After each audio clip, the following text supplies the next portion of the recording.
Assalamualaikum warahmatullahi wabarakatuh. Jumpa lagi dengan Ibu Inita Oktavia pada pembelajaran Matematika Wajib kelas 10. Baiklah, kita awali pembelajaran hari ini dengan membaca Bismillahirrahmanirrahim.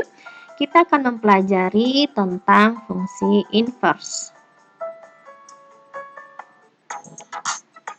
Baiklah, kita lihat definisi dari inverse suatu fungsi itu adalah jika fungsi f memetakan a ke b dan dinyatakan dalam pasangan terurut, seperti ini f sama dengan x, y, di mana x elemen a dan y elemen b, maka inverse dari fungsi f dilambangkan dengan f pangkat min 1. Jadi f pangkat min 1 ini dibaca dengan f inverse, adalah relasi yang memetakan dari b ke a. Kalau awalnya a ke b, berarti inverse-nya adalah b ke a, di mana pasangan terurutnya dinyatakan dengan f inverse sama dengan y, x, di mana y elemen b dan x elemen a.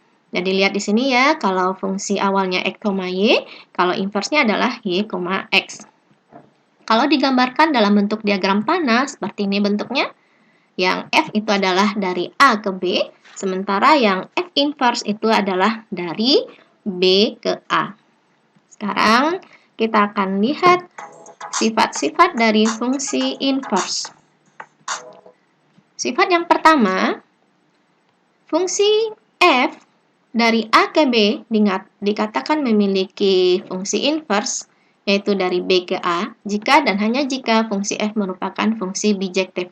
Masih ingat fungsi bijektif ya di semester 1 bahwa fungsinya adalah satu-satu, terus semua daerah kawan menjadi daerah hasil. Itu pengertian dari fungsi bijektif. Yang kedua, f inverse adalah fungsi dari f, maka dalam hal ini akan berlaku y sama dengan fx jika dan hanya jika f inverse y sama dengan x. Dan sifat yang ketiga, fungsi f inverse merupakan inverse dari suatu fungsi jika dan hanya jika yang pertama, f bundaran f inverse x sama dengan ix, itu adalah identitas untuk setiap x elemen domain f. F inverse bundaran fx sama dengan ix untuk setiap x elemen Rf. Rf adalah rank dari f. Yang ketiga, f inverse kalau diinverskan lagi maka akan kembali dia ke asal, ke f. Dan yang keempat, G bundaran f diinverskan itu sama dengan f inverse bundaran G inverse. Jadi ini dibalik ya, f inverse bundaran G inverse. Sekarang kita akan lihat menentukan fungsi inverse jika diketahui grafiknya. Inverse dari suatu grafik fungsi itu dapat diperoleh dengan cara mencerminkan grafik tersebut ke garis Y sama dengan X. Jadi Y sama dengan X itu adalah sebagai cerminnya. Anda ingat kalau bercermin itu jarak kita ke cermin sama dengan jarak cermin ke bayangan kita. Bentuknya juga sama ya, seperti apa bentuk kita, seperti itu juga bayangan kita di cermin.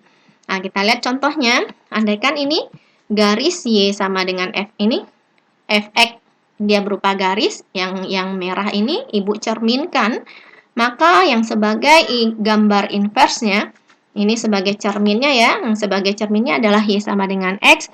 Ingat cara menggambar garis Y sama dengan X, kalau X-nya 1, Y-nya juga 1, X-nya 2, Y-nya juga 2, berarti kira-kira seperti ini gambar cerminnya.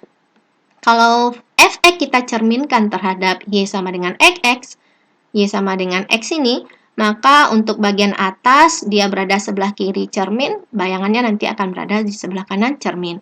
Untuk yang di bawah dia berada sebelah kanan cermin, berarti bayangannya berada di sebelah kiri cermin. Kira-kira seperti inilah bentuk bayangannya, atau disebut juga dengan inverse-nya. Sekarang kita lihat untuk contoh yang kedua.